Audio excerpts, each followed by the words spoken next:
Président Patrick. Là, je vous Merci beaucoup. Merci beaucoup, Président Patrick. J'étais en train de dire, je disais ceci. Alors, j'ai eu le temps de lire la charte. C'est un travail des titans, un travail hautement intellectuel. En tout cas, félicitations pour le travail abattu. J'espère que les autres auront le temps de faire le même constat. Mais la première question qui me vient à l'esprit, Président Patrick, pourquoi la charte katangaise? Merci. Merci beaucoup, Monsieur Jobert. Merci à tous nos amis qui sont avec nous ce soir. J'espère que vous m'entendez. 5 sur 5. La RDC est en crise depuis son indépendance, donc 64 ans. C'est une crise récurrente qui s'avère ne pas avoir de solution. J'ai fait un exercice il y a quelques années. J'ai essayé de faire un tableau pour voir le nombre de résolutions que le système des Nations Unies émettait pour les différents pays. Je crois que la RDC doit être en 3e position, si pas en 2e position. Donc ce pays est celui pour lequel les Nations Unies, je parle du Conseil de sécurité de l'Assemblée générale, c'est le pays pour lequel on a voté, si pas le plus grand nombre de résolutions, je crois que c'est en 2e position, peut-être après la Palestine. Après la Palestine. Donc il s'avère que l'ONU est au bout, il n'y a plus de solution. Dans ce même pays, les accords, si on devrait les compter, accords par-ci, accords là-bas, et on est toujours en train de parler des accords, et ces accords, c'est toujours dans l'esprit de maintenir ou de trouver une solution globale à l'ensemble du pays, ça ne donne aucune solution.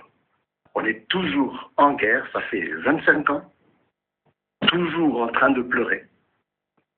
Les gens ne sont pas payés, les crimes, les meurtres, les injustices de tout genre. Donc tout ce qu'il y a de mal, tout ce qu'il y a d'ignoble, c'est au Congo. Quelle solution? On n'a jamais envisagé les solutions internes, celles que nous voulons. Le Katanga veut essayer ses solutions, sa solution à lui. Nous avons constaté que depuis la réintégration forcée, l'annexion du Katanga au Congo par les forces onusiennes en 1963, nous sommes un peuple écrasé dans ce pays.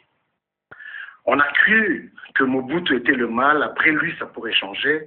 Laurent Désiré Kabila est arrivé, et il y a eu Joseph, et là la situation est pire inimaginable. Cette charte, pourquoi on l'a écrite? Pour une seule raison.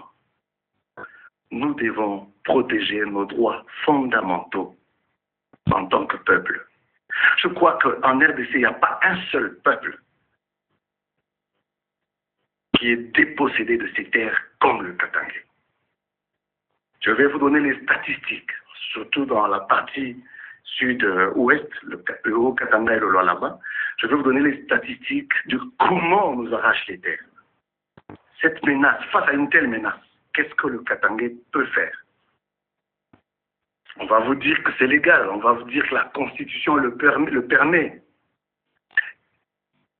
Les 10 dernières années, les 5 dernières années, nous avons accueilli au Katanga près de 5 millions de réfugiés. Avec quoi comme conséquence? La criminalité. Depuis mon enfance, je suis né au Katanga, 54 ans cette année, je n'avais jamais entendu que des bandits étaient rentrés dans une maison pour violer une personne. Et que ce n'étaient pas des gens qui parlaient une langue étrangère. Mais il y a eu avec l'immigration, il y a eu des phénomènes tels qu'on a peur de vivre chez soi. Le bandit qui rentre dans ta maison, il te demande où est ta fille, mineure ou majeure? Où est ton épouse? Face à tout ça, quelle solution avons-nous si on sait que les Nations Unies ont échoué avec tous leurs plans? Le plan UTAN a échoué, nous l'avons refusé, Mobutu l'a refusé. Toutes les résolutions, les forces onusiennes étaient ici, vous avez entendu qu'il faut les chasser à l'Est, ils ont échoué. Nous avons vu les différents accords. Nous avons entendu toutes sortes de discours, toutes sortes de discours. Pour quel résultat? Zéro. Essayons, pour nous, peuple katangais, essayons notre propre plan. Protégeons nos droits fondamentaux. Voilà l'objectif de notre charte. C'est légitime. Vous ne pouvez pas nous empêcher ça. Personne ne peut nous réviser cela. Il s'agit de notre existence, parce qu'on ne sait pas qu'est-ce qui peut nous arriver quand on est en train de démilitariser notre espace. On voit des vagues de militaires qui arrivent surarmés, c'est des commandos. Il n'y a pas de guerre au Katanga, la guerre est à l'Est. Nous vivons la terreur étatique, la pire du siècle carrément. Face à tout ça, qu'est-ce que vous voulez qu'on fasse?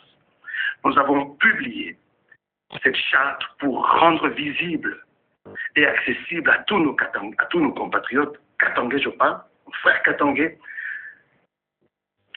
les droits. Il faut vulgariser sur nos droits que nous devons tous ensemble protéger. Voilà, M. Jobert. Merci beaucoup, Président Patrick. Religieusement, je vous suis. Mais, Président Patrick, quels sont les mobiles ou les éléments négatifs ou positifs qui ont poussé à l'élaboration de cette charte katangaise? Oui. Les mobiles d'abord. Monsieur Jobert. Quels sont de mobiles? Monsieur Jobert. Oui. Monsieur Jobert. Je ne sais pas, sur cette commune de Lubumbashi, 7 bourgmestres sont, pour nous, ils sont étrangers.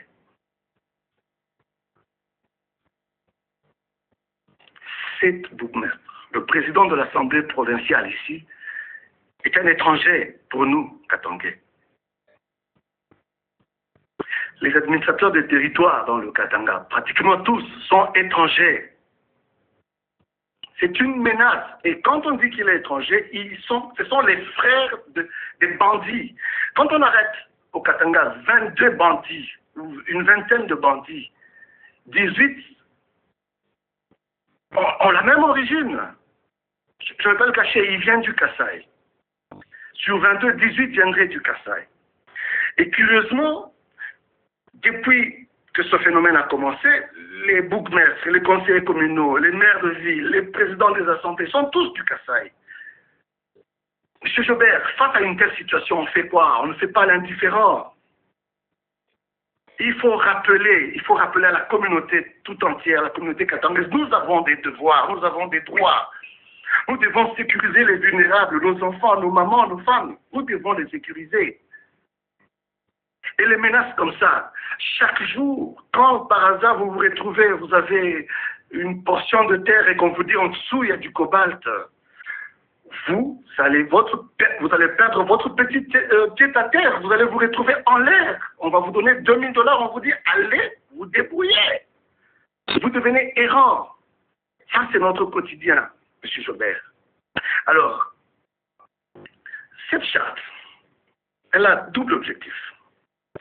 On entend à Kinshasa, on nous rappelle que le Katanga n'existe plus parce qu'il a été fractionné. Mais nous sommes une communauté unique. Malgré les divisions administratives, nous restons le même peuple.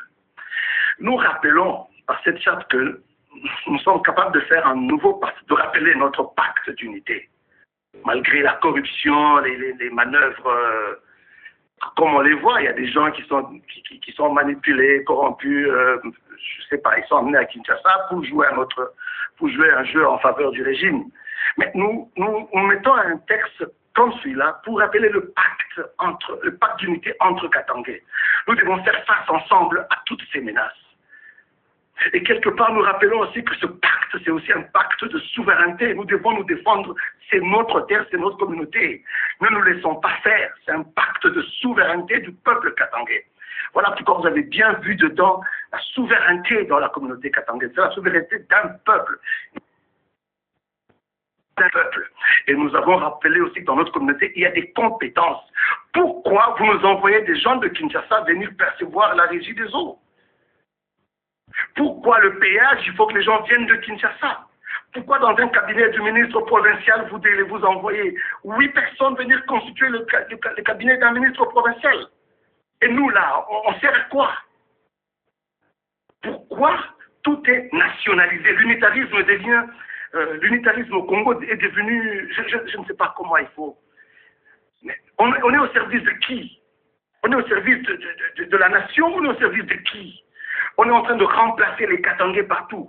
On va vivre comment chez nous? On va vivre comment? Voilà le mobile qui nous a poussé à rédiger cette charte.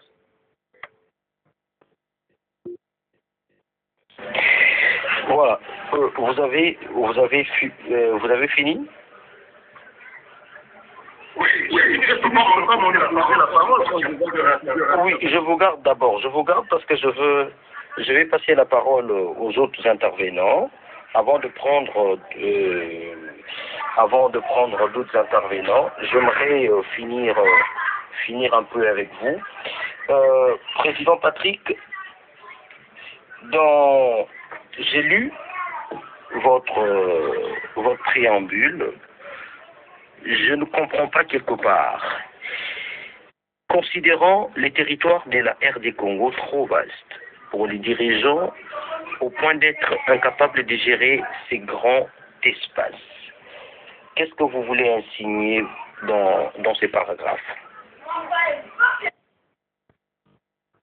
Ok. Lorsque vous prenez le budget, quand le gouvernement vote le budget en RDC, faites-moi la répartition des dépenses sur l'ensemble du pays. Quelle proportion est réservée au territoire de Ituri? Non, plutôt la province de l'Ituri, à Isiro par exemple. Quelle est la proportion qui est réservée là-bas? Combien d'argent va là-bas exactement? Vous savez me répondre à ça? Je n'ai pas amené le tableau avec moi. Je vous dis que 80% du budget national s'exécute à Kinshasa. Et le 20%, je pense qu'on peut prendre 10 pour le Katanga et 10 autres, 5 peut-être pour l'armée à l'Est. Mais tout le reste est dépensé à la Gombe.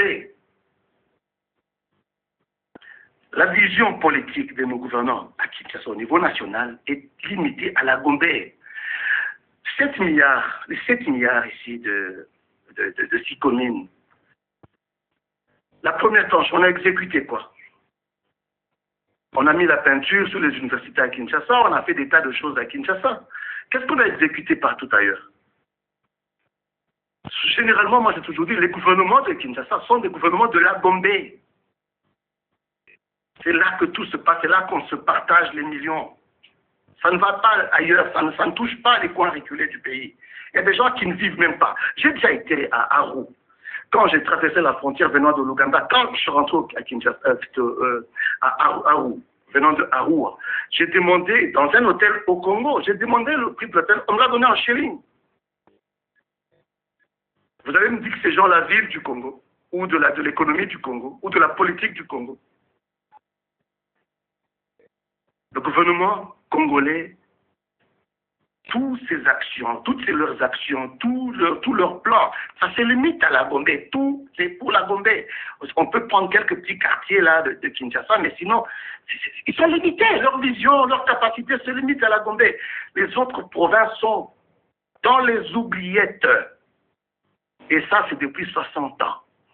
J'ai toujours donné un exemple. Mobutu a fait les bus Sotraz. À son époque, il avait quand même pu envoyer ces bus-là un peu partout dans le pays. Ça fait presque 12 ans que Transco existe. Est-ce qu'on a vu ces bus à l'Équateur? Ou on a vu ces bus à Kisangani? Ou à Lumbashi? On sait comment c'est payé. On sait que c'est payé avec l'argent des mines. Est-ce qu'à Lumbashi, on a vu un seul bus Transco? On commande... Le premier lot, c'était 500, deuxième lot, 500, troisième lot, 200, ça c'était sous Joseph, sous Félix, je ne sais pas combien ils ont amené. Et tous ces bus-là, c'est à Kinshasa. On en a amené 3 au Kassai, 2 au Bas-Congo. Sur 1000, combien de bus? Sur 1000, presque 2000 bus. Vous consommez presque 1800 bus à Kinshasa et vous en envoyez 3 au Kassai, 2 au Bas-Congo. Soyons sérieux, mes chers amis. Ce n'est pas un gouvernement national. Il y a beaucoup d'exemples, mais je peux m'arrêter. Oui, Monsieur Patrick, en tout cas, la dernière question pour vous, et les autres vont aussi répondre à cette question. Il y a un auditeur caché qui vient de m'écrire un message. Il dit, je cite, j'ai l'impression que la charte katangaise est mise sur pied juste pour faire pression aux gouvernants de Kinshasa. C'est une charte qui réclame beaucoup plus, qui parle beaucoup plus des inégalités dans les partages des richesses. C'est pas une charte qui prône véritablement les libertés des Katangais et Katangaises, mais c'est pour de revendications, en termes de richesse ou de partage inégal de richesse, et que si le gouvernement de Kinshasa arrivait à satisfaire leurs exigences, on ne parlera plus de la charte katangaise. Que répondez-vous? Merci.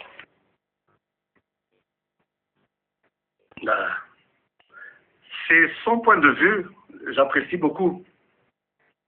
Je vais tenir compte de cette remarque. Voilà, quand je parle dans la charte des compétences, je prends un exemple. Le péage à Lumbashi, c'était une initiative locale. On a instauré le péage pour réparer nos routes. C'était pendant le régime de Joseph Kabila. Il a estimé que c'était beaucoup d'argent, que ça reste de la compétence de la province. Ils ont créé le FONER, ils ont nationalisé. Ils ont promis de faire des routes partout. Jusqu'à ce jour, le FONER n'a pas financé une seule route au Katanga.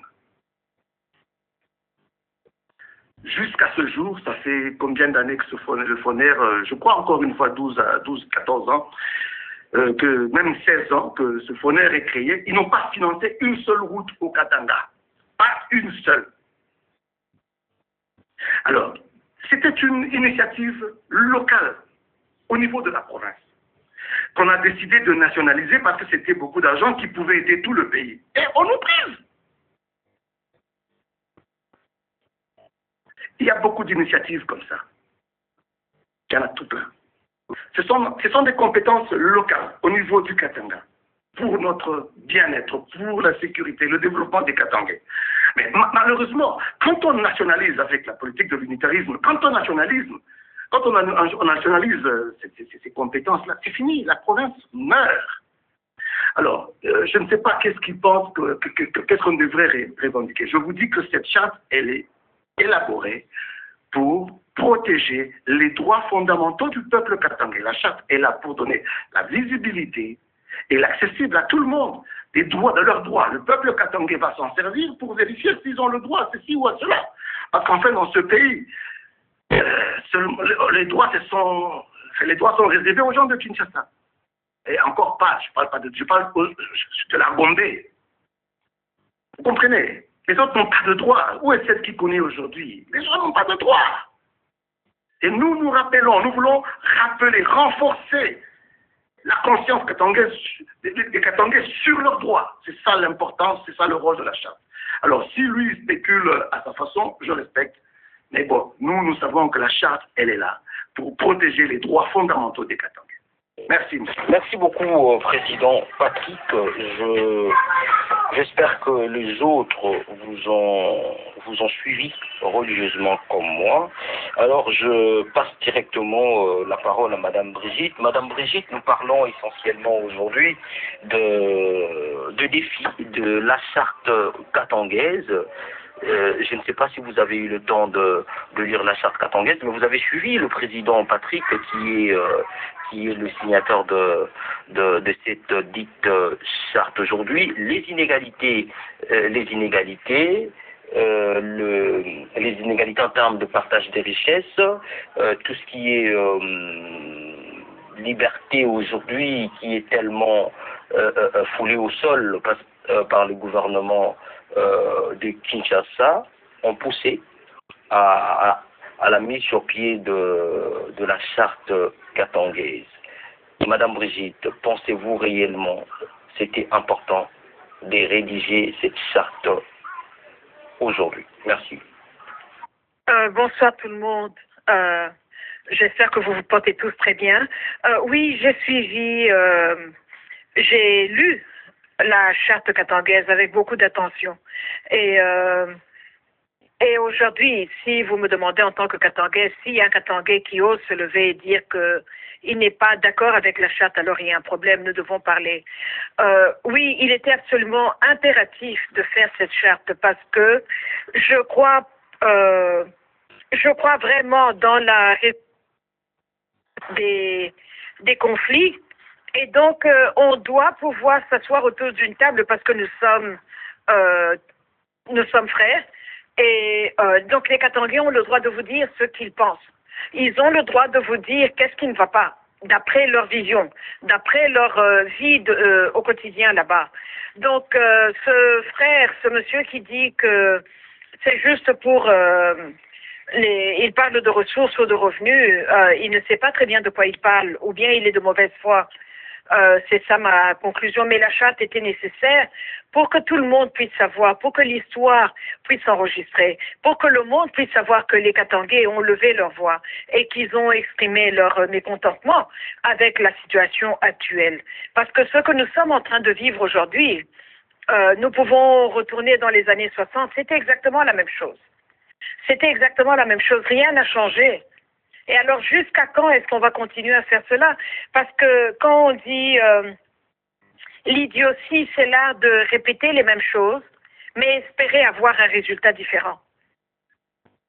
Nous devons avoir un résultat différent, donc il faut changer les choses. Et c'est ça le motif, c'est ça la raison pour laquelle nous sommes ici aujourd'hui. Merci beaucoup. Merci beaucoup, Madame Brigitte. Mais je suis tenté de vous poser une question. Mais Madame Brigitte, quelle est la République démocratique du Congo a une constitution, a des lois. Mais quelle est la particularité de la charte katangaise vis-à-vis de lois de la République ou de la constitution de la République? Merci. J'ai une vue qui peut vous sembler quelque peu bizarre. Mais le problème qui est là, c'est que la constitution congolaise, d'après mon entendant, je ne suis pas juriste, hein, je suis architecte. La constitution telle qu'elle est a beaucoup de problèmes et a beaucoup de lacunes et il y a des choses qui doivent être réparées. Et partant de là, tout tourne autour des revenus, tout tourne autour du développement et tout tourne à l'inertie venant de Kinshasa. Quand vous prenez tous ces territoires qui sont vides, qui ne sont pas développés, où il n'y a pas une grande agriculture, alors que nous avons la terre qu'il faut, la terre est arable, il pleut comme Dieu a vraiment béni cette république. Il y a des pays dans le monde qui survivent avec l'agriculture. Alors, on a beaucoup de provinces qui ne font rien, qui sont assises depuis que les Belges sont partis et qui attendent que tout vienne du Katanga. Les mines du Katanga vont donner. Oui, je vous le concède, les revenus des mines viennent en grande... ce sont de grands montants. Nous parlons de grands montants d'argent. Mais il faut aider le Katanga aussi parce qu'on ne peut pas s'asseoir depuis les années 60 et nourrir tout le Congo. Alors, monsieur Patrick Kalassa a mentionné ceci. Il a parlé des fonctionnaires qu'on prend de Kinshasa pour emmener travailler au Katanga. Mais s'il y avait du travail dans les autres provinces, ces gens-là iraient dans ces provinces-là. Alors, ils viennent dans le Katanga, ok. Ils vont vous dire, je suis chez moi au Katanga, partout sur la République, je suis chez moi. OK? Mais ils veulent maintenant qu'on enlève les Katangais du travail pour qu'eux puissent avoir accès au travail. Et alors, le Katangais va faire quoi? Où est-ce qu'il va aller? Puisque le Katangais est connu pour ne pas être quelqu'un qui émigre, qui voyage beaucoup. On aime notre terre, on est attaché à notre terre. On connaît la valeur de notre terre. Et alors, c'est là où nous avons des problèmes sociaux. C'était des problèmes sociaux qui dégénèrent maintenant dans un chaos parce qu'il a parlé de voleurs qui entrent dans la maison. Avant, les voleurs entraient, ils ouvraient juste la porte, ils entrent. Maintenant, ils cassent les murs, ils font des trous dans les murs, ils deviennent très créatifs dans le mal, ils deviennent de plus en plus audacieux. Donc, mais tout ça, c'est quoi? C'est lié au fait qu'il n'y a pas de travail chez eux. Et c'était prévisible. Quand on envoie tout le monde dans le Katanga, on envoie tous ces soldats. Monsieur Kalassa parlait de ces militaires qui sont envoyés dans le Katanga. Il n'y a pas de guerre dans le Katanga, mais il y a la guerre à l'Est. C'est à guerre qu'il faut sécuriser, c'est à guerre qu'on a besoin de voir des bottes sur la terre pour sécuriser la population. Ne fût-ce que le support émotionnel, s'il n'y a rien d'autre qui est fait. Mais pourquoi envoyer autant de soldats dans le Katanga? Et alors, ils viennent de terres qui sont désœuvrées ou qui sont pauvres, entre guillemets, donc par pauvre, je veux dire, où il n'y a rien, on parle de développement. Et ils viennent dans le Katanga et il y a une rancœur, il y a une haine, il y a un désir à vouloir vous rabaisser, alors à briser l'esprit katangais. On viole les mamans, on déshabille les enfants, on fait entrer on demande aux garçons de 13, 14 ans enfoncer les mains dans les parties privées des mamans pour voir s'il n'y a pas d'armes cachées ou de choses cachées dans leur corps. Mais c'est des abominations tout ça. C'est des choses qu'on n'a pas connues il y a 10 ans, il y a 15 ans. C'était un anathème. Mais aujourd'hui, c'est une chose courante. Et ça, c'est tout à fait choquant. Mais si Kinshasa se levait et prenait ses responsabilités et commençait à générer de l'emploi dans les autres provinces, les gens vont travailler, ils vont rester chez eux et construire et développer chez eux. Parce que là, tous ceux qui viennent dans le Katanga veulent étouffer les Katangais. C'est comme ça que nous ressentons ça et c'est comme ça que nous voyons ça. Et je défie quiconque ici à me contredire. J'espère que j'ai répondu à votre question. Merci beaucoup, Madame Brigitte. La dernière question, comme ça je veux prendre Monsieur Paloukou. Madame Brigitte, pensez-vous que la charte katangaise fait l'unanimité chez les Katangais?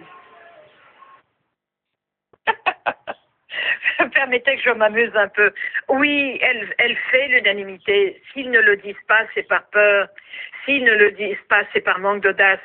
Certains d'entre nous sont audacieux, d'autres le sont moins. Je peux comprendre avec ce régime de terreur qui est là. C'est une terreur que nous, on a vécue depuis l'époque des Belges. Ils ont voulu mater et briser systématiquement l'âme katangais tout en prenant nos richesses. Et ça, on peut remonter depuis les massacres du chef du roi Luzinga et du roi Moussiri. On a tué nos rois, on a pris leurs têtes, ils ont été décapités, on ne sait pas où sont les têtes jusqu'à aujourd'hui. Donc tout ça, c'est traumatisant et ça fait peur. Et les régimes qui se succèdent, en tout cas celui-ci, là, actuellement, le Katangais souffre. Le Katangais est violenté, le Katangais est traumatisé et c'est pour ça qu'on a fait cette charte, pour que les gens puissent savoir que, hello, on est un peuple qui est ici. N'oubliez pas que vous vivez grâce au Katanga. N'oubliez pas que le Katanga est on appelait la Gécamine la vache laitière sous le président Mobutu. Qu'est-ce qu'on va dire des mines du Katanga aujourd'hui? On a dépassé le lait, n'est-ce pas? On parle de lait, de beurre, de yaourt. C'est là où nous en sommes aujourd'hui. Donc tout vient du Katanga, tout le monde a les yeux sur le Katanga.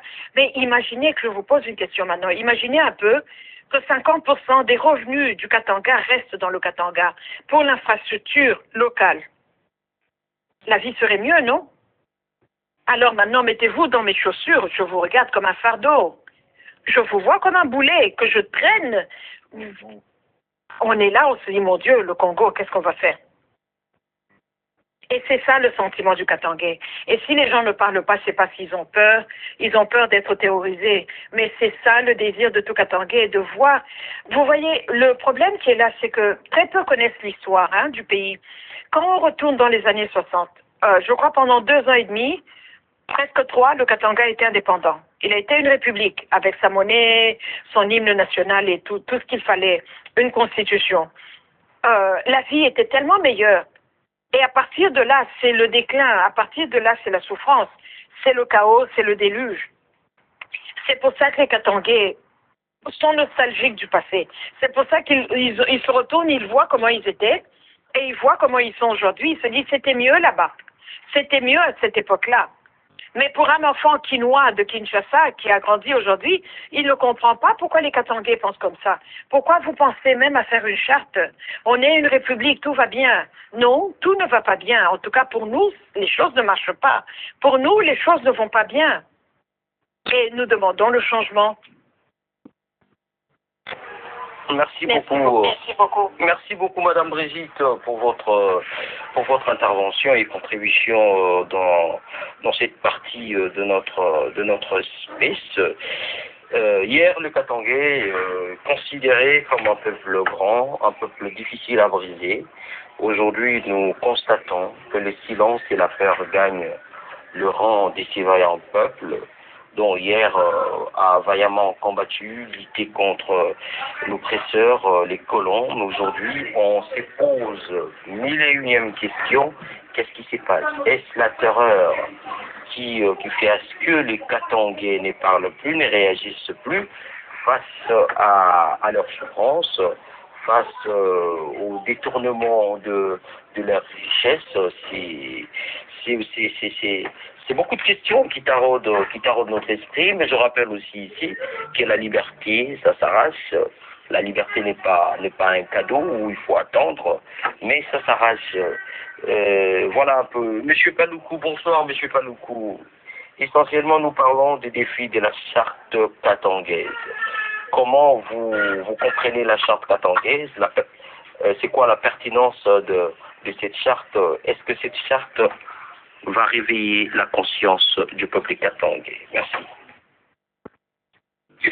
Merci. Est-ce que tout le monde m'écoute bien? J'espère que oui.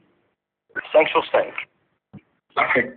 Je vais articuler mon intervention sur 3 points qui ont déjà été abordés par les précédents et sur lesquels j'estime qu'il faut vraiment attirer l'attention des Katangais au risque de les voir échouer glorieusement même avec cette charte.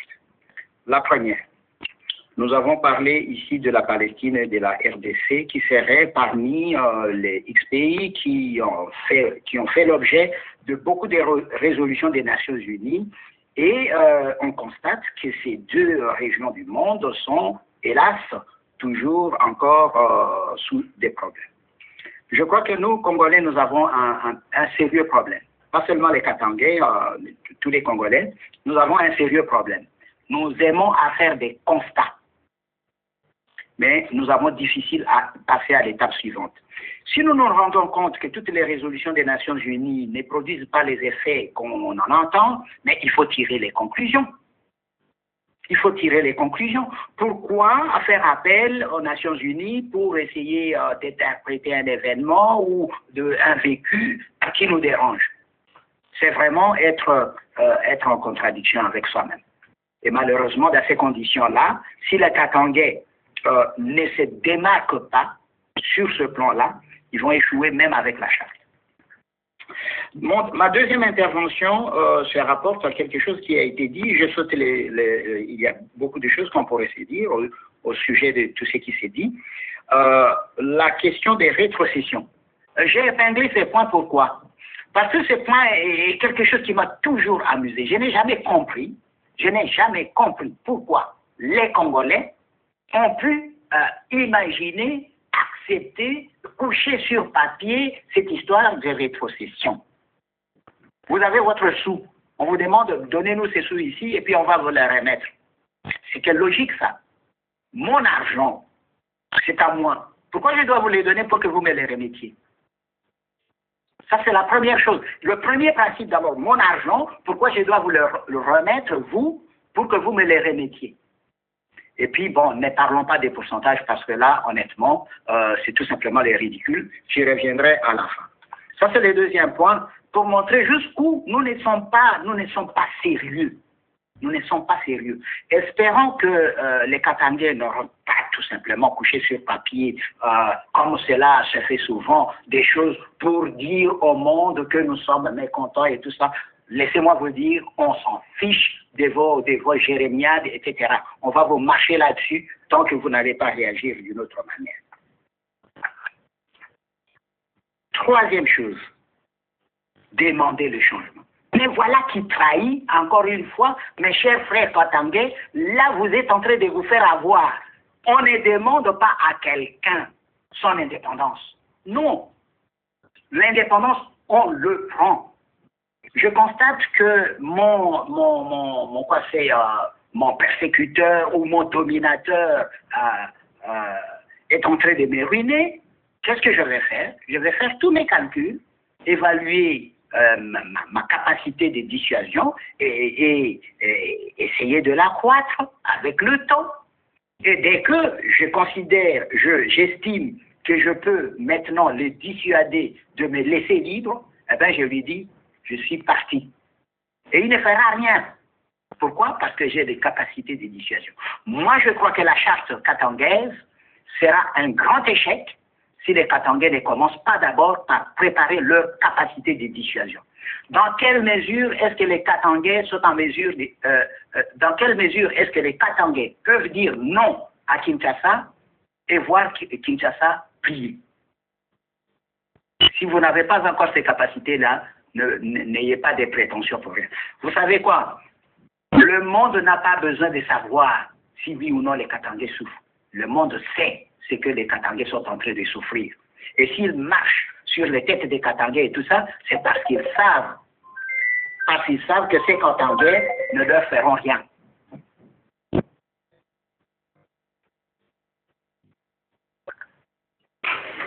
Je pense que, monsieur, oui, je crois que ces trois interventions-là, j'ai piqué comme ça. Trois éléments pour essayer de vous montrer les erreurs que nous commettons.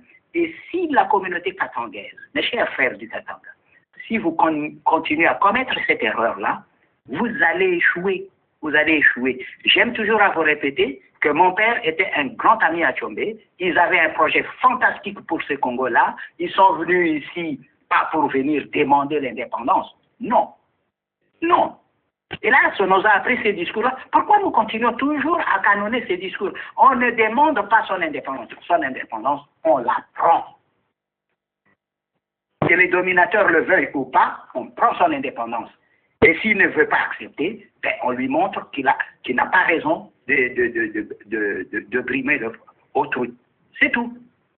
C'est ça. On va se moquer de nous. Vous savez, le sort du Katanga, c'est le sort de la plupart des non-provinces. Moi, je suis de l'Ituri. En Ituri, vous savez ce que nous sommes en train de vivre. Une véritable colonisation, l'esclavagisme le plus total, comme vous le savez. Mais si les Ituriens ne font rien pour quitter cette situation-là, ben, il ne va rien se passer. Ils vont être toujours dominés, on va leur marcher dessus. C'est clair. Et si les Ituriens attendent que, je ne sais pas moi, la communauté internationale ou même les autres Congolais viennent à leur secours, etc. Mais les autres Congolais, ils ont leurs problèmes aussi. Donc c'est ça. La réussite de cette charte n'aura vraiment de sens que lorsque